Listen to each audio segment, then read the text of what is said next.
Filipino women have played an important role in nation building. They have always been described as the ilaw ng tahanan. Their hands raise men and women who take various roles in the society. Today, we recognize them as ilaw ng tahanan and leaders of the society. They have occupied leadership role in shaping the story of the Filipino nation and of the world.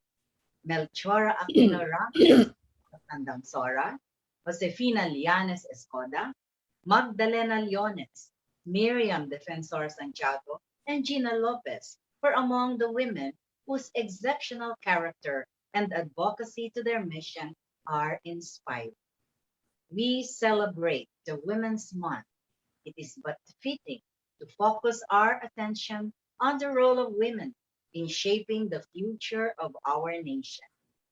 This is Bridges, and this episode is brought to us by the Women in Infrastructure Foundation, Inc.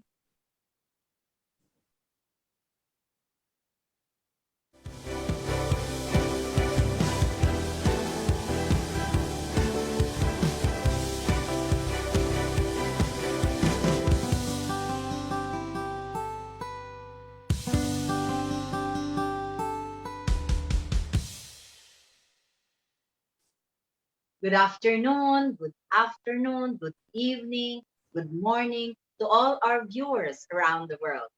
This is Evelyn Songko. Thank you. Thank you very much. This is your co-host, Henry Tenedero. Good morning, good afternoon, good evening to all our televiewers here and abroad. Welcome to this episode of Bridges. Kamusta ka, Henry? Warm greetings to everybody, ah. Kamusta ka, Henry? Busy ka yata nung nakaraang linggo. Oh, busy tayo nakaraang linggo dahil we had two big events sa Club Filipino. We conferred the title of Chairman Emeritus to Dr. Robert C. And we also launched the Thomasian Alumni Community Foundation. Big events. Yeah. They're all big events. That's true. And of course, ako din very busy din ako na nakaraang linggo. I was very busy with my research. Pero ako excited ako ngayon. And I'm sure you're also very excited to have conversation with our very important guests. 4 women of great substance and all Thomasians. Diba? Correct. Tama-tama. Kaya simulan na natin. Allow me the opportunity to introduce the first 2 ladies. The first lady that I will introduce made a historical mark. She is a nurse based in the UK, a frontliner sa National Health Institute. And if you recall, siya yung kauna-unahang nurse na nagturok ng COVID-19 vaccine. Let's all welcome Miss May Parsons. Good morning, everyone. It's a real privilege to be here with you all today. And thank you so much for having me. I look forward to having a delightful morning with you all. Oh, thank you. Thank you, May. I like your diction, very British. We will have more of you in a little while, but let me introduce first our second lady. She is an international architect, a former commissioner of the Professional Regulatory Commission, and a former dean of the UST College of Architecture, no less than the very beautiful Dean Yolanda Reyes. Welcome, ma'am. Hello, I'm very happy to be here. Thank you. And definitely among our guests today was an Associate Justice of the Sandigan Bayan of the Philippines. She is Justice Teresita Diaz-Baldos, and she's currently the chairman of the Construction Industry Arbitration Commission and a member of the Divina Law Office, one of the prestigious law firms in the country today. Please welcome Justice Teresita Diaz-Baldos.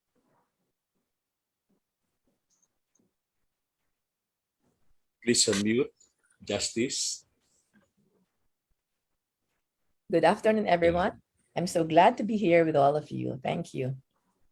Okay, welcome, ma'am. And of course, the last but definitely not the least is a dermatologist and a government servant. She is Dr. Maria Sheila Honrado Lacuna, popularly known as Honey Lacuna, the current Vice Mayor of the City of Manila and now running for mayor in the city. Welcome, Dr. Lacuna. Good afternoon to everyone. Good afternoon to my fellow Thomasians. Hello po. We will know more about our guests, our very special guests, in a short while. Bridges will be back.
We are savvy. We are more than just content creators. We are storytellers. We tell the Thomasian story. Stories of victories. Stories of inspiration. And the story of unending grace. We are 360. We can be found here, here, and here. We have industry-standard equipment and facilities for hands-on use. These equipment also enable us to service people by producing a myriad of content.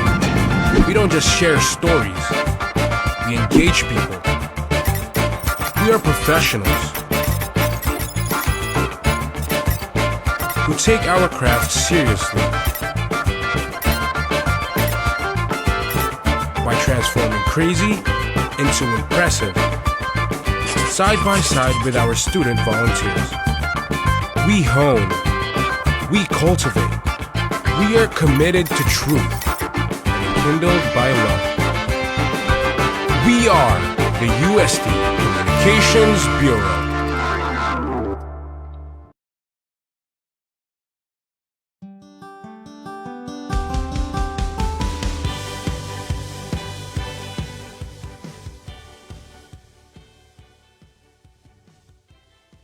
Back, everyone. Alam nyo, masaya kami ngayong hapon kasi kasama namin si Justice Baldos, si Vice Mayor Lacuna, and of course, our international architect, si Architect Reyes, and ang ating pang-international na nurse, si Miss Parsons. We are truly, ladies, we are really truly awed by what you have done, and we are so proud of you. I'm pretty sure marami kayong kwento ng ating alma mater. Do tell us, please, what are your fond memories of your days in UST? Ako, uumpisahan ko to kay Justice Baldos. Justice? Good afternoon again.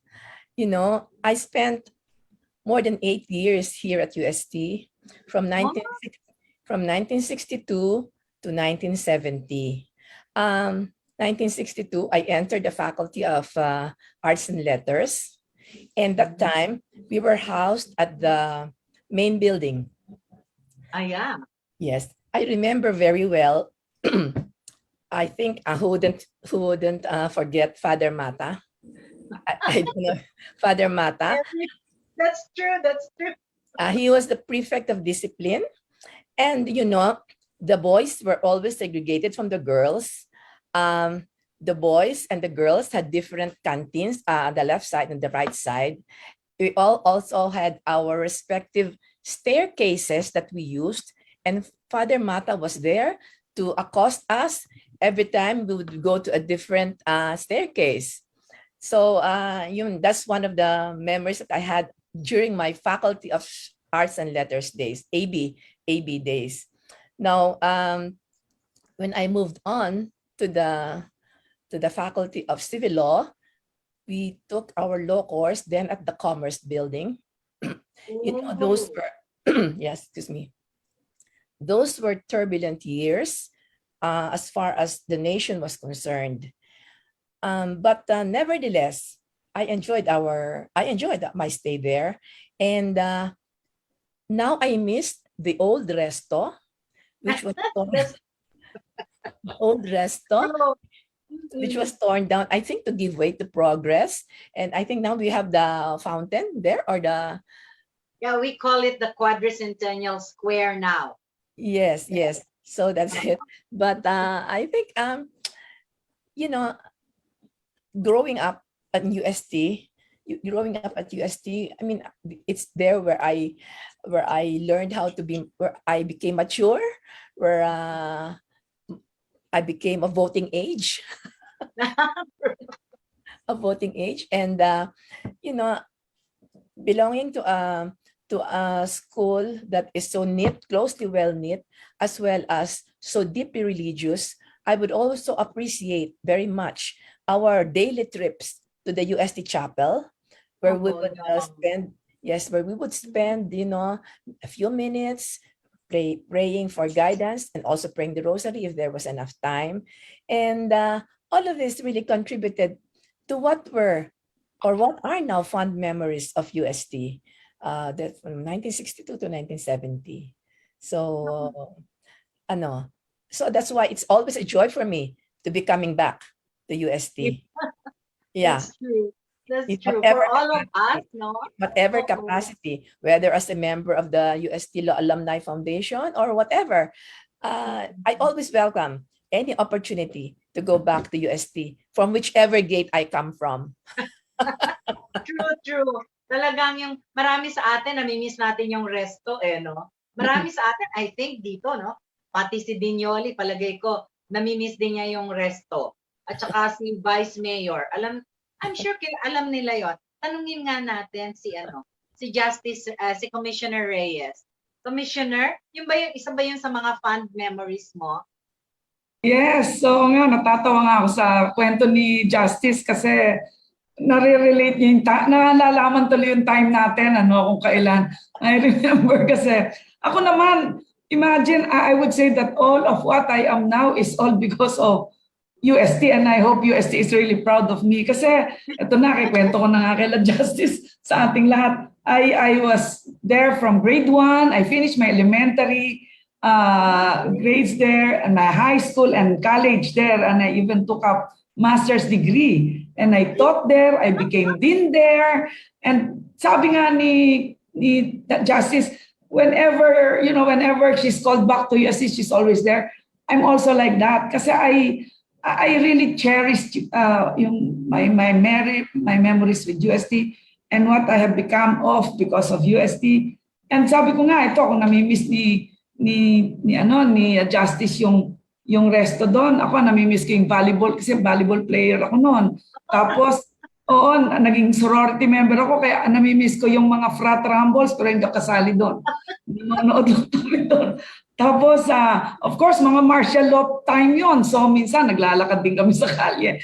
But these are all, and I was just an ordinary student then. Hindi naman ako nag-excel. I was just really, I'm not an extraordinary, basta, magba-volleyball. And so, sabi nga, nung nag-faculty member ako, nag-dean ako, ikaw ba yung Yoli na? Oo, ako nga, pero nung later on, nung nakita nila of what we have achieved during the time that I was dean, naging center of excellence tayo, nag-umpisa tayo ng ganito-ganyan, Naku, sabi nila, ang swerte. Kasi mga ka-batchmate ko ito, mga ka-contemporary ko. Which incidentally, last week, nag-reunion kami. Katawa kami ng tawa. But anyways, ito yung very joyous moment ko with my life. That segment. Talagang UST talaga. That's why I'm very loyal to UST no matter what. Nako, Commissioner, and din Yoli, buti na lang hindi ka kulay yellow ngayon. Araw na ito, hindi ka nagdilaw. Talagang ikaw ay UST, gintong-ginto ka. No? Tanungin naman natin ngayon si Vice Mayor. Si Vice Mayor, Vice Mayor, can we call you Vice Mayor Honey? Pwede po. Or Dr. Honey. Pwede rin po. Oh, Ma'am, I spent my pre-med years in College of Science, main building po, from 1983 till 1987, if I'm not mistaken. My fondest memories were during our laboratory time. Nandun po sa pinaka-rooftop po kasi yun eh. Ang gustong-gusto ko po doon during our spare time or yung break time doon, paborito kong kinakain doon yung sandwiches nila eh. Yung cheese na parang buog. Oo, tapos may ham or yung salami, yung paborito ko yun. So every time na may break kami, doon ako pumupunta together with my classmates, yung barkada ko, tapos doon kumakain kami. So yun ang pinaka-fondest memory ko, and of course yung smell nung dinadissect namin na shark or cat during that time. So yun ang pinaka-fondest memory ko during my pre-med years in UST. So, nakakatuwa naman yan. Pareho pala kayo ni Justice Baldos na taga-main building. Opo. At oo. Buti hindi kayo nagpang-abot doon noon. Okay. Tingnan naman natin, tanungin natin si Miss Parsons. Si Miss Parsons, youngest, no? Hindi na niya naalala siguro yung, baka naalala pa. Miss Parsons, yes, what are your fond memories, Miss Parsons? Good morning, everyone from the UK. So my fondest memories of UST College of Nursing is the cadaver site on the 5th floor. That was really, obviously the smell of it was really, really strong. So everyone's kind of very curious as to what it looks like. Also, the fondest one was the community nursing that we've done. That I think that was obviously very impactful in terms of recognizing how lucky we are in terms of how we are living at that point, and the privilege that we were holding. Also, I think the mental health issues and the communicable diseases that we were doing during our training, that was the most kind of memorable. Also, yung mga meron kaming interpretative dancing that we were doing, and then we were practicing at the back corridors in College of Nursing. So yun, I think those are the things that kind of stayed with me. Pero I know that some of my friends were also doing the Pitan road shows and the Spanish road shows, which I never got to do because I was too busy. Pero yeah, I remember being jealous of all of those people going to gimmicks, and we're not allowed to do it because we've got so much projects. Or you were not allowed to do it, or you don't allow yourselves, no? Because all the nursing people, you're always yes. Yes. But I'm so glad that that during your time you were still dancing. You see? So these are many fond memories, and I think, no, yung mga fond memories na yan ay really made you who you are today. They're all part of your stories. Di ba, Henry? Yes, correct. In fact, I'm trying to recall sinasabi ni Justice Baldos na may restaurant pala ron. Kasi hindi ko na naabutan ng panahon ko yan. Totoo ba yan, Henry? Ang inabutan ko. Anyway, so, I have this really deep admiration sa mga Thomasian women who epitomize and exemplify yung core values natin, no? Yung 3 C's: commitment, compassion, and competence. I'm just wondering, sinong woman was taught you to be who you are today? to be strong. Let's start with Miss Parsons, a woman who inspired you. Sa ako po sa akin po is mainly my mom. So my dad passed away when I was 5, and my mom has always been working in the Middle East to support not just me and my siblings, but also the rest of the family. Syempre po in our culture, we look after our own extended family, not just the children and the spouses. So, I think for me, she's carried a lot of weight in terms of trying to support the whole family and also bring up her siblings, the children on her own. So for me po, the challenges that she's faced in terms of being a byuda and then obviously having 4 kids to raise, and then obviously your siblings family as well, and everyone gets poorly, and then my mom kind of steps in. So yeah, I think for her, family is central to our values. So we hold them really dear to our hearts, and it's something that I think as a Filipino, it shows how passionate we are in terms of our love of our family and our neighbors. Okay, thank you. Alam mo, damang-dama ko yung emosyon kay Miss Parsons, no? Talaga yung impact na kanyang ina. How about Commissioner, Dean, Architect, Yolanda Reyes? Para kumpleto yung title.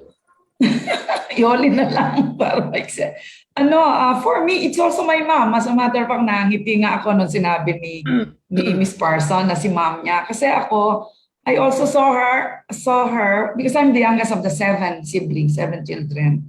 And she was a housewife. And, she was so patient, hardworking. She never complains.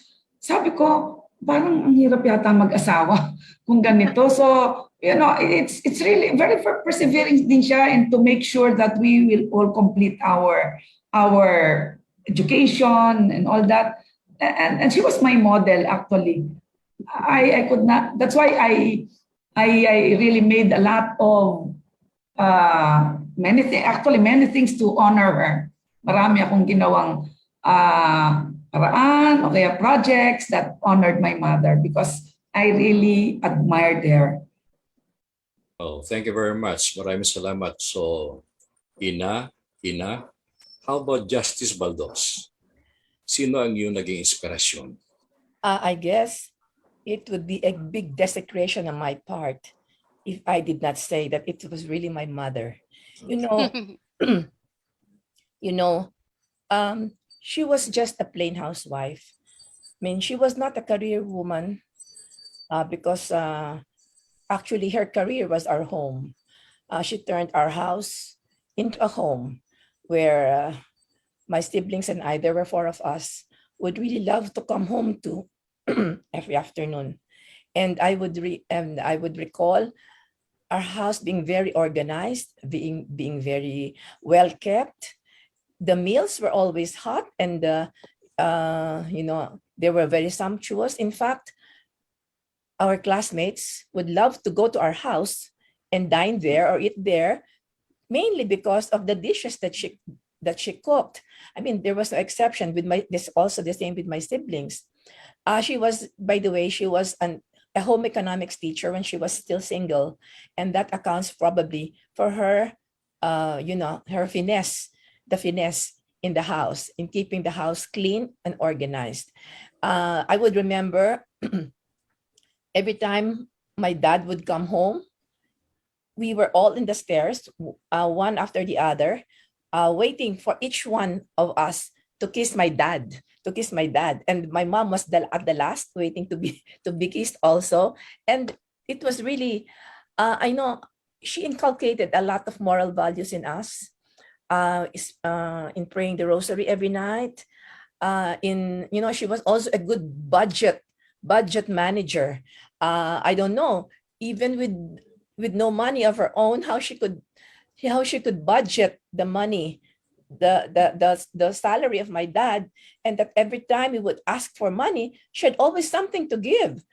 I don't know how I would able to duplicate that because I was earning my own. Of course, I had some money, but in the case of my mom, who had only had to rely on my father's salary, I wonder how she was able to make both ends meet and still give us a comfortable life, still give us a wonderful environment to grow up in.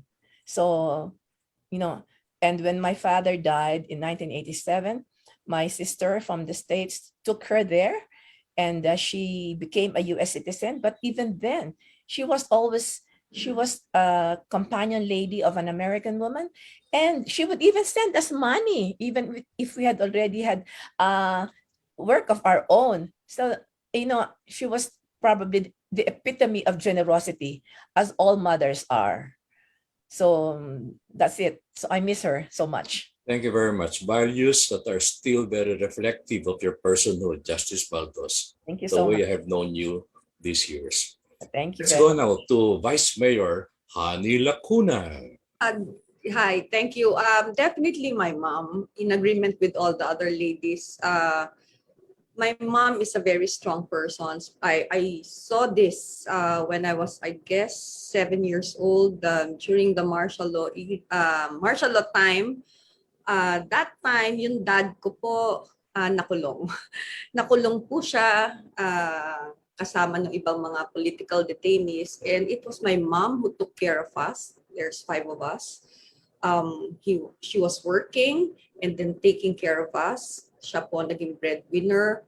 Siya po lahat. Siya po yung nagtaguyod sa amin. Tapos siya po yung nagdadala sa amin sa Camp Crame to visit my dad. I think, if I'm not mistaken, mga 3 years din pong nakulong yung dad ko. And after that, nung nakalabas na po yung dad ko finally, that was yung EDSA Revolution. Malapit na po yung EDSA Revolution na. Siyempre, yung dad ko, lawyer siya, pero at that time, hindi po siya nakaka-work. So, yung mom ko pa rin yung naging breadwinner, siya pa rin po yung nagtataguyod sa aming magkakapatid. Siya rin yung tumutulong sa dad ko. Hanggang naging vice mayor po yung dad ko, napaka-difficult po maging wife ng isang political figure eh. But my mom was always there. Up until now po, yung mommy ko pa rin ang aming pinaka-greatest cheerleader ng family namin. Kahit na po bawal, lalo na po ngayong campaign period na bawal po talaga. Sana siya lumabas kasi she's already 79 years old. But every time that I would walk sa stage, nandun po siya sa gilid. Nag-cheer siya para sa akin. So, and again, kagaya po ng mom ni Ma'am Baldos po, ang mom ko is a very good cook. She makes sure that every Sunday, magkakasama kami.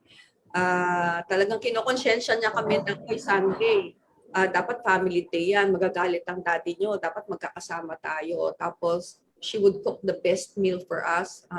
A lot of people would always say na ang sarap-sarap magluto ng mami ko, nagre-request sila ng food sa mami ko hanggang ngayon. So kahit na medyo may edad na po ang mom ko, andyan pa rin po siya lagi for us.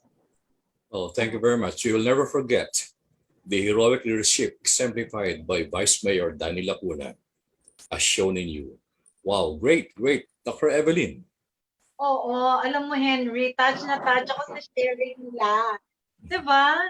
Yeah. Talagang ang nanay, no? Ang halaga, napakahalaga ng role niya sa buhay natin. Ay, grabe. And you see, a lot of sacrifices, laging cheerleader pa si nanay, at very strong.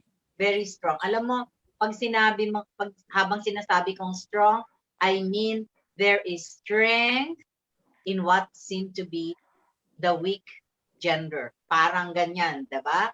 Kaya nga, you see, I think there must be something in all our guests, no? And I'd like to know this. Mga moms, can you please share with us, no? How you developed your inner strength as leaders in your profession and also leaders in the community. Paano ho ninyo nagagawa yon? Yung inner strength ninyo. Ay, gusto ko pong tanungin muna si Vice Mayor Lacuna. Sabi ko, Vice Mayor Honey. You know, my dad has always been my inspiration as a political leader. Ang dad ko po is known in the city of Manila as someone who is really down to earth. tawag nga po nila sa dad ko is cowboy. Kasi lagi po siyang, kung nasan-san lang siya nakikita, he's not the parang stiff type na very formal. And sobrang lapitin po siya sa mga tao. And I guess yun po nag-rub sa akin. In fact, to be honest, ayaw po niya na kahit sino po sa kanyang pamilya maging politiko rin or public servant. Gusto niya siya lang po because lagi po niya sinasabi sa amin, ang joke po niya lagi, yung tama na yung isang siraulo sa pamilya. Ang lagi niya sinasabi. But then, hindi niya po ako mapigilan. Siguro po, kasi nakita ko po kung paano po siya mas nakapag-serve. You know, I started in the city of Manila 27 years ago as a regular employee, as a doctor in our health center. But then my dad told me to be part of his weekly medical mission. So parang doon po na-develop ko yung parang compassion na nakikita ko na nasa dad ko. So siguro po yun talaga yung nag-influence sa akin na that I can do two things, being a doctor, practicing my craft as a doctor and applying it as a public servant.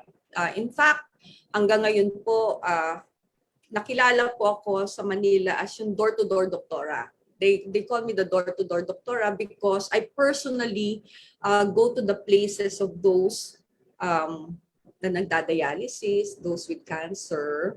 I visit them personally and yung mga medical needs po nila, ako po yung mismo nagdadala sa kanila. So siguro yung compassion po ng dad ko on how he deals and how he interacts with the people in Manila, yun po talaga yung nakuha ko from him. Wow. At habang tumatakbo ang panahon, lalo kang nagiging malakas ang loob, di ba? Wow. That is so wonderful, Vice Mayor. Let me see. How about Miss Parsons? How did you develop your inner strength? And how do you continue strengthening yourself?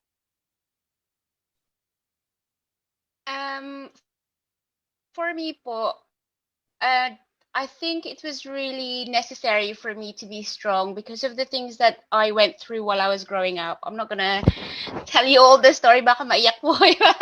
So it is a matter of either you survive or you don't. And I think for me at that point in time, I needed to survive. So for me po, I think the values and the integrity instilled in me by my mom, and also the family that I was with, I think that helped me kind of carry on and stick to the values that I know and hold dear. Kasi po sa akin, I think it has to be that you live by your own rules and what's important to you. And sa akin po, that's what I try to kind of stick on. But also, I think having faith and knowing that things happen for a reason is also one driver for me to actually think na it's not always going to be doom and gloom. If you're on the lowest part of your life, it's not always going to be staying there. Also, faith and hope is really important as drivers as well as love. So I think for me po, even though there was very challenging at times in my life, I was keeping positive kasi po I know that my path is decided according to how I will react and also by God's will. So I think it's the faith and love that kind of brought me to survive those hardships. Pero you know, also I think it's also determining your strength and what you value. Kasi po sometimes it's easy to forget what's important for us. So yun po.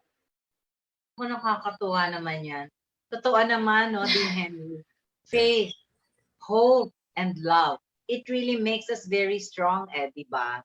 That is really true. And of course, kagaya nga ng sinabi ni Vice Mayor, yung exposure niya sa father niya, yung pagbisita niya sa mga nangangailangan ng tulong, particularly sa health concerns, nakakadagdag ng kanilang strength, the inner strength. Tingnan naman natin ngayon, si Commissioner Reyes, Dean Reyes. Ang tawag namin kay Yes. Dean Reyes, si Dean Yoli. Diba? Well, ako naman, I have to be strong because I came into a man's profession. It is a male-dominated profession, yung architecture. And so we were very few in class, like we're just 9 out of the 50 students or 60 students. And then eventually when we started to work, when I started to work, I have to prove myself kasi parang ako babae yan, 'di ba, pag nagda-drive, pag may kasalanan sasabihin babae pala o kaya babae kasi pag lalaki okay lang ano. So pagka it's a male dominated profession, so I have to prove myself kasi parang 'di ba may kasabihan nga if you're a lady, well, you have to act like a lady, think like a man, and work like a horse. So dapat gawin mo lahat yun. Those things are all put into one person. So yun ang aking tinry, na maging talagang to prove ko na even if it's a man's world, I can do things that they can also do. Kaya nga ito nga yung First Lady Dean first, kasi I was able to penetrate yung mga organizations like the UAP, yung organizations ng architect, First Lady Architect. Yes. Yes, the UAP. And even in Asia, like, our membership, where we have membership from China, from India, from Japan, Pakistan, where all the women are really several steps behind. Naging first chairman, lady chairman ako doon. Kaya, actually, nung nag-attend ako ng meeting as a president of UAP, kasi presidents ang mga attend doon, talagang enjoy. I mean, nakita ko, ako lang mag-isang babae at sinasabi nga nila ganito. So I worked very hard. I also made a lot of friends and a lot of work for the profession. And so that's what we have to do. Kasi especially when there's an extra effort where you have to prove yourself, then you really, parang there's no room to make mistakes ba? And also it will dictate on how they will look at the other lady architects, who will come after me. Yon, so I guess it's that's really giving me the inner strength that I have to do it, Talaga naman, totoo yan, Dean Yoli. Oo nga naman, you're a woman in a man's world. Ganyan din naman, si Justice Baldos, parang ikaw, the woman in a man's world. Ganon din si Justice Baldos. I'm just imagining, Justice, paano ba yon? Ilan kayo noon na naglolo? Konti lang ba kayo o marami din? How did you develop that strength, Justice? Yeah. Firstly, I have to start from before I took up law, because my dad, who was himself a lawyer, wanted me to take up law in another school. Pero ako, syempre, you have to understand that I was bred in an exclusive Catholic girls' school, if I may mention, St. Teresa's College, Quezon City. So I knew very well my catechism, my religious principles, everything. So, and this continued at UST. Ngayon, yung dad ko, he wanted me to take up law in another school because he said at that time, it was then the term 1966 si President Marcos sabi niya, anak, sabi niya, ang mga na-appoint ngayon sa gobyerno at mga nagkakaroon ng magagandang position are all graduates of that school, sabi niya ganyan. If you are a graduate of that school, many doors will be opened for you. Yan sabi niya sa akin, That was my first test na kahit na ako gusto ko maging masunurin, ay parang hindi ko siya nasunod. So what I told him was, not to cast aspersion, but just sabi ko lang, but as I said, you have to understand that I came from an exclusive girls' school, So sabi ko, I don't want to lose my religion.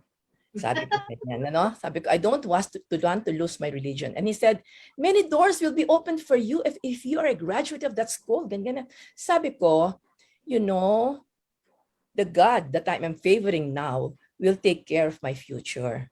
Sabi ko sa kanya ganyan. So, wala ngang nangyari. Di syempre, dahil may scholarship naman ako sa UST, di doon ako nagpatuloy ng law sa UST.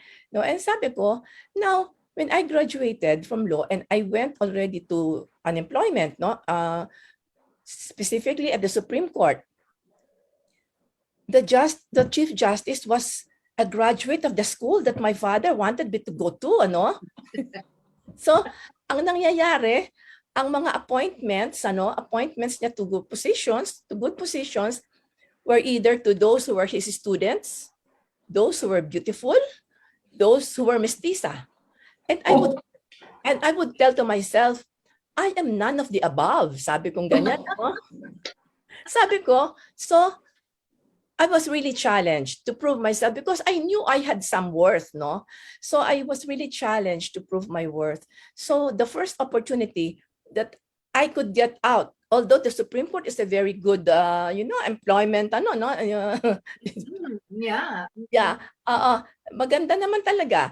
Pero I could not imagine myself, sabi ko, will I retire as an ordinary government employee like here in the Supreme Court? Will I retire? Do I want that for myself? And so, nung may nagsabi sa akin, huy, may opening dun sa Tanod Bayan, sabi niya, baka gusto mong lumipat. So I transferred because, I really wanted to prove that I can be something more than that.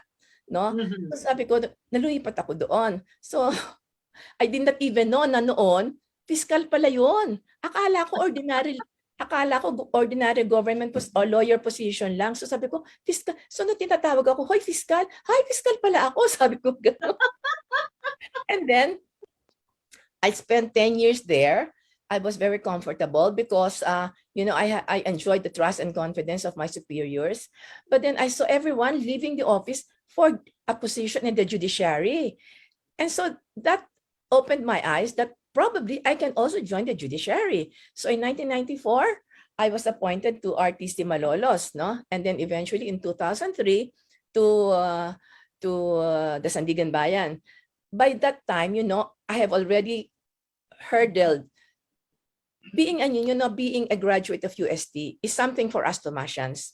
But in the outside world, probably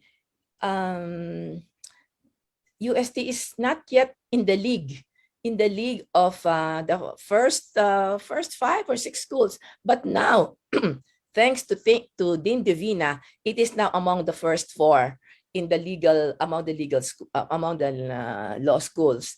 So, pero noon hindi masyado. Pero when I reached the Sandigan Bayan, sabi ko, a Thomasian can also, di ba?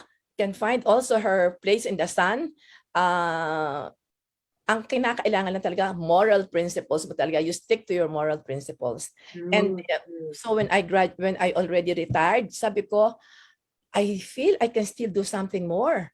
So I got every position that was given to me. So now I'm chair of the Construction Industry Arbitration Commission. So yun nga ang challenges talaga na sabi ko, I know I am worth more than that. I know Yes. and of course my Thomasian education is now coming out to help me to the rescue. Totoo yun, Justice. Totoo yun, ano? When you have to make decisions, ay nako, when you have to really do something, you will realize that it's really your foundation that you go back to, di ba? Kaya doon ang gagaling yung strength natin na women. So yung mga kababaihan, Henry, alam mo naman kami, meron kaming women's strength inside. Usapang babae to, Henry, So that, naku, very, very inspiring. Talaga naman. And thank you for your sharing, Vice Vice Mayor Honey, and of course si Dean, Yoli, si Justice Baldos, and si Miss Parsons. And of course, let's pause for a while. Regis will be back shortly.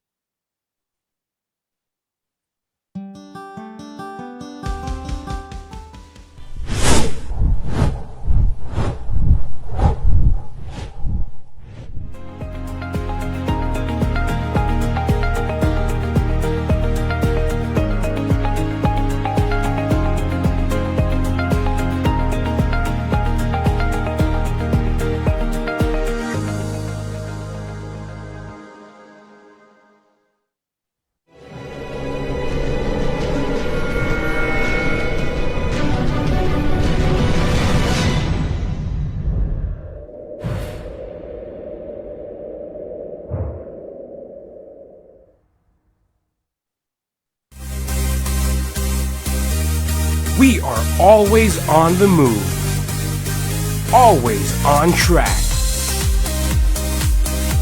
and in full swing. Serving the Thomasian community by creating. Grow and growl with us. We are in full swing. We are the Tiger Media Network.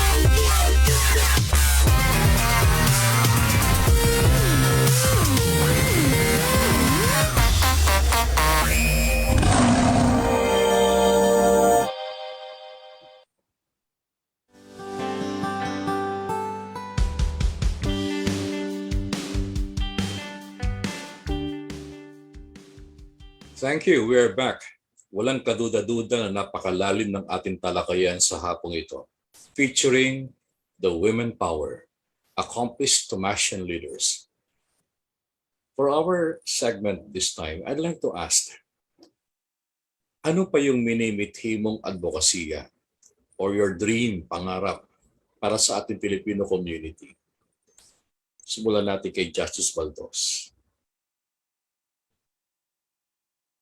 Okay, Sir Henry, thank you.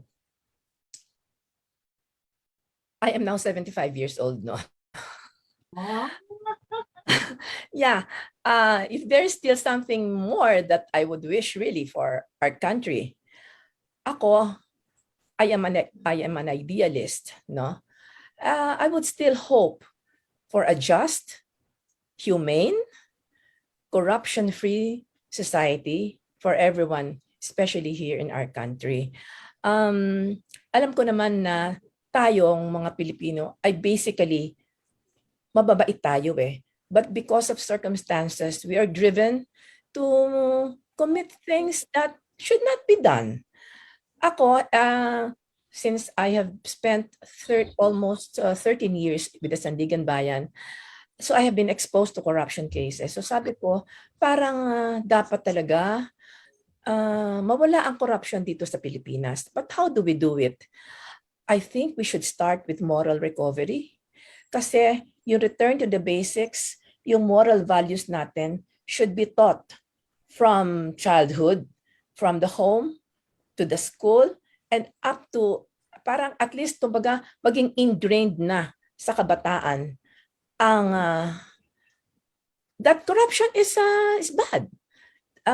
But of course, sabi nga nila maraming factors no that aggravate the situation, probably poverty. And so ito na yun eh. One thing leads to another, parang domino effect yan. Dapat pagkakaroon tayo ng talagang ang poverty level natin dapat bumaba. Kasi that's where yun nga nagbi-breed talaga ng ano. Pero sabi ko, kung talagang kahit na ganong kahirap ka, kung alam mo naman ang pagnanakaw ay masama, ay talaga namang hindi mo rin gagawin, di ba? You will have to find ways and means how to help yourself other than taking other, or rather than stealing, or rather than being corrupt or whatever. So because of that, sabi ko nga, a corruption-free society may be idealistic for us, but hindi naman ako nawawalan ng pag-asa that generations to come, siguro magkakaroon din tayo ng society or Philippines that is corruption index ay napakataas. At isa pang gusto ko sana is yung women empowerment. No, I have been chair of the Sandigan Bayan Gender and Development Committee for 7 years, I think.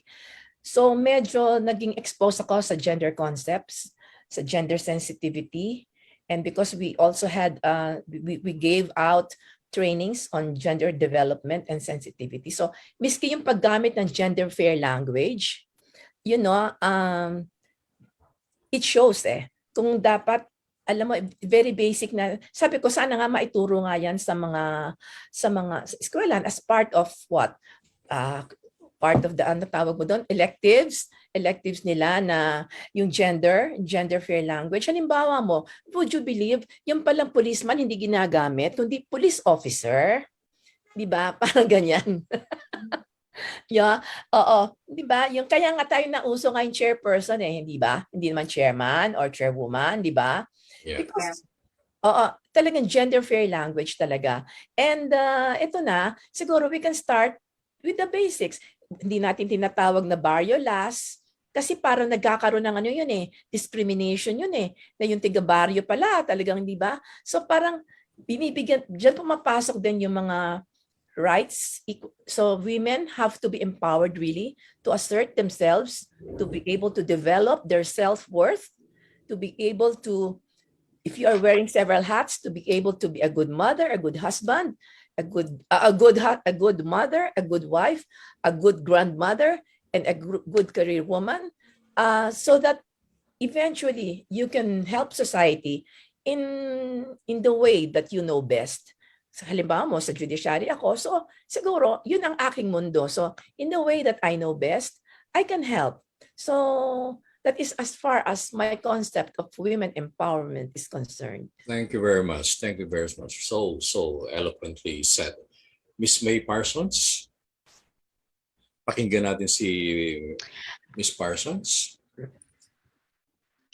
Sa akin po, because I am a nurse, I think what I aspire to kind of be part of my advocacy and my platform is to put the nurses more in the highlight of the decision making in terms of care. I think po na it's really sad that it's only during COVID or during the pandemic that the importance and the pivotal role that nurses play in world health is only now accentuated.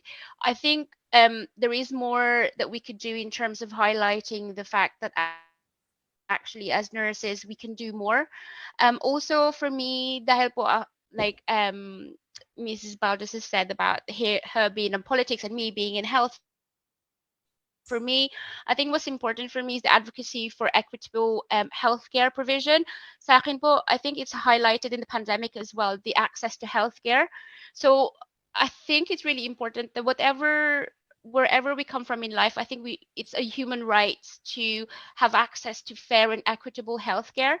I know po na in the UK, whatever your status is, you can access it whenever you need it.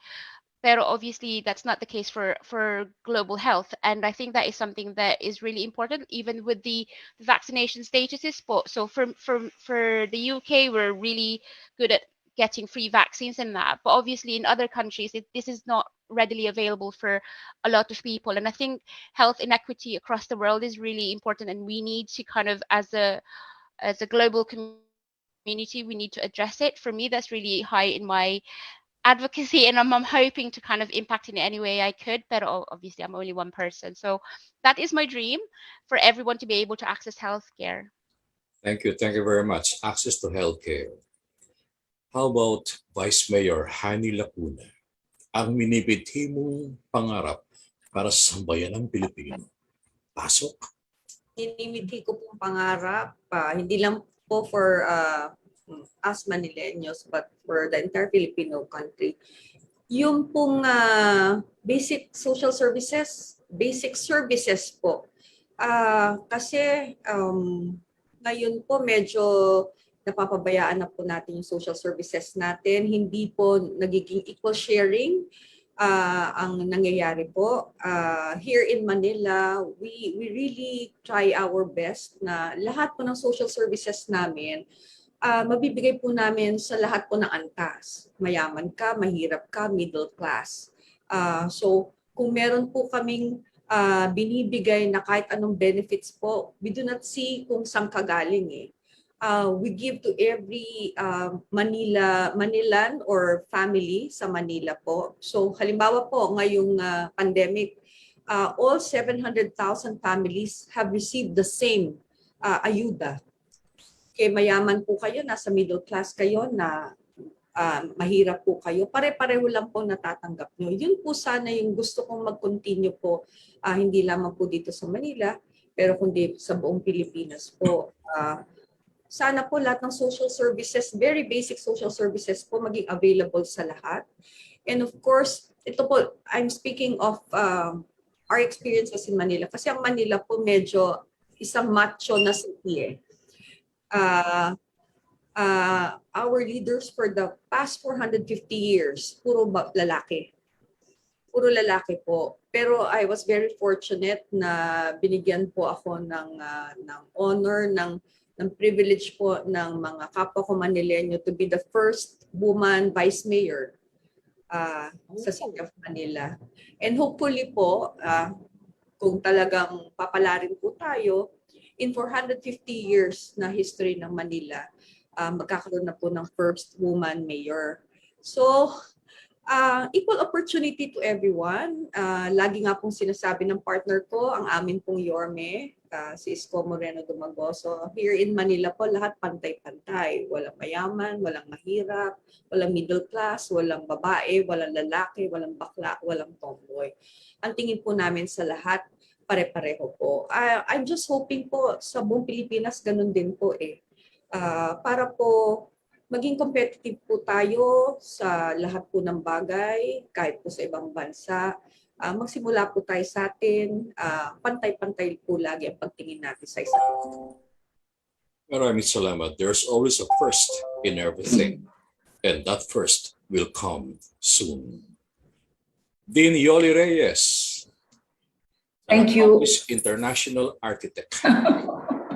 Well, I just want to share with you my guiding principles in my practice as my professional practice and also my advocacy, which I term now as responsible architecture.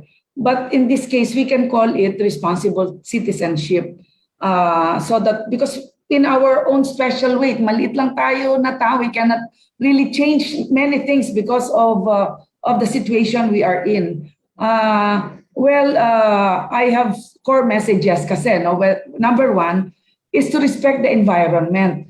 Let us all respect the environment because I remember that American proverb which says, yung Native American proverb which says that we do not inherit the earth from our ancestors. We borrow it from our children. So we have to do whatever we can to guard and protect our environment. So in my case as architect, I would always do minimal intervention to the earth, no? Earth moving, cut and fill, and protect respect the contour of the site that I'm going to build on. So isang example nito, yung Calarwega. So if you've been to Calarwega, makikita nyo talagang hilly and the contour was really respected. And syempre marami pa ito, yung mga footprints ng mga bahay, yung ganon, mas lelesen mo and you compensate it with green that is diminished from what you have taken from.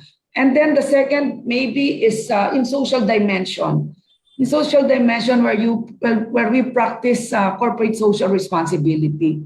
While we all can say that somehow kung saan tayo makakatulong, tumulong tayo in our small way. Meaning let us be a blessing to others. And I think that is what really that's what was really imbibed to me by my Thomasian upbringing, you can say so, no?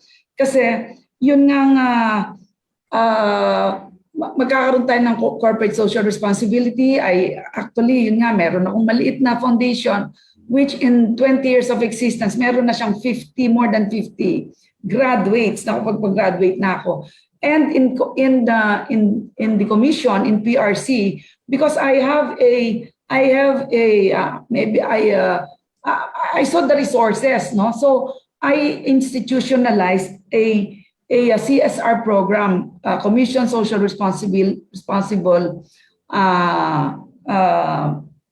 Commission Social Responsibility, which means that there are proactive and reactive projects. Kasi we have 15 regional offices nationwide. So itong lahat ng mga regional offices namin, they can do reactive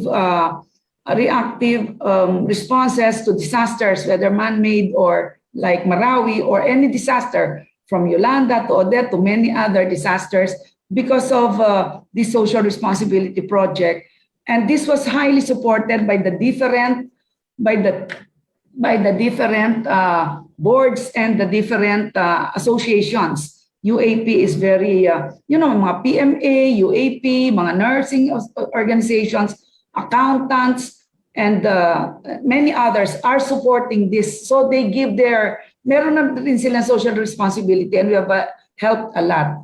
This is what we should do, help others and be a blessing to others. Third is and last is practice your profession, practice whatever you do to the strictest adherence to your professional ethics. Yung professional ethics nyo, basta sinusunod nyo lang yung professional ethics at saka yung professional standards, I think you will do well. Meaning, let us work for the best interest of our clients, not for the best interest of our pockets. Dapat ganun ang ating ang pag-iisip. With these three things, na kung pwedeng meron lang tayong small projects here and there, marami tayong matutulungan, marami tayong magagawa sa ating Mother Earth. We have to protect it. Because I also came up with a resolution in PRC making June 25 a nationwide tree planting day. So we have planted already more than 40,000 trees before the pandemic and during pandemic. Madami pong pwedeng magawa tayo in our small ways. And together, we can make things happen. Very good. Dr. Sonko? Parang I am so odd, di ba? Hindi ako Yeah. speechless ako. Ikaw ba, Henry? Ano ang impression mo? Di ba napakaganda? Ang galing-galing. Alam mo, this is what our candidates should tackle during their debates. Yes. They should learn from this forum. Yes, that's true. That's Hindi true. lang ganda, lalim pa. Elegantly Correct. beautiful, substantive. Yes, yes. Kaya nga sinasabi ko, these are ladies of substance. Wow. Di ba? Beauties na brains pa. And Thomasians pa. Talagang yun. Naku, dear ladies, marami tayong pwedeng pagkwentuhan. Sayang, we only have very short time for this conversation. Alam ko naman po, napakadami ninyong gustong i-share. So, I'd like to ask you to please give our audience, our viewers, just your final message. Ano yung inyong mensahe para sa mga nakikinig o nanonood sa ating ngayong araw na ito? Lalong-lalo na po ang mga kababaihan na binibigyan nating papuri sa ating show ngayong araw na to. Sino po ang ating mauna? Si Justice Baldos. Thank you, Evelyn. Ano ba gusto mo sabihin ko? Mensahe. Okay. First of all, I am a Thomasian and I'm proud of it. Being a Thomasian has brought me to many places that I thought I would never reach. And to the women out there, as I said, to the women out there, there is so much potential lying within you.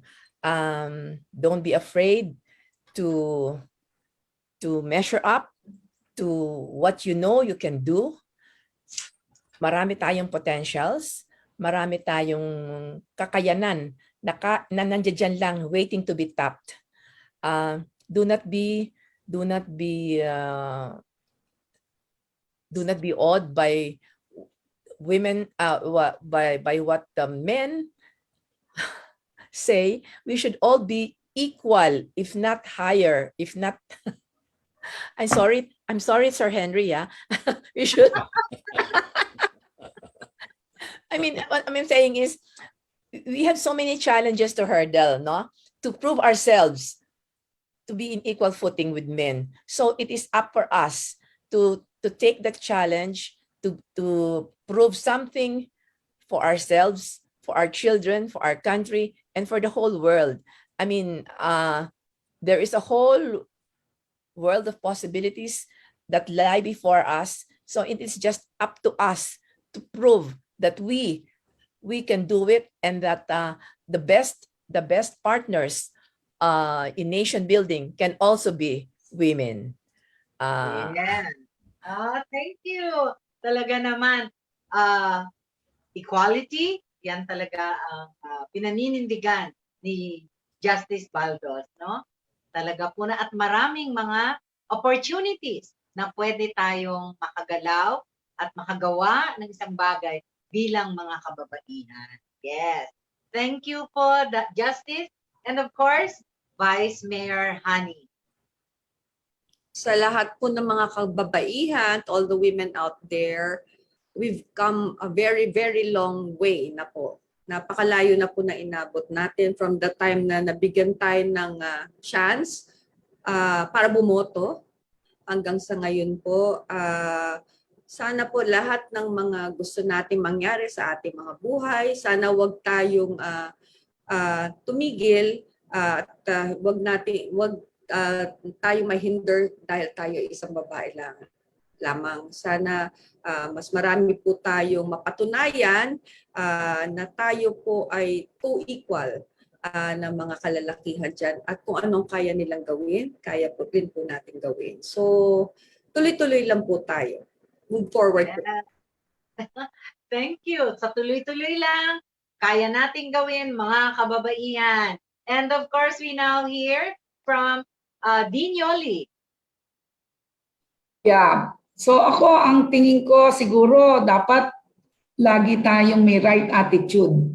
Huwag tayong mag-iisip na we are better than the one sitting next to you. So let us always be unassuming. Then we just move forward. Do not be afraid of hard work.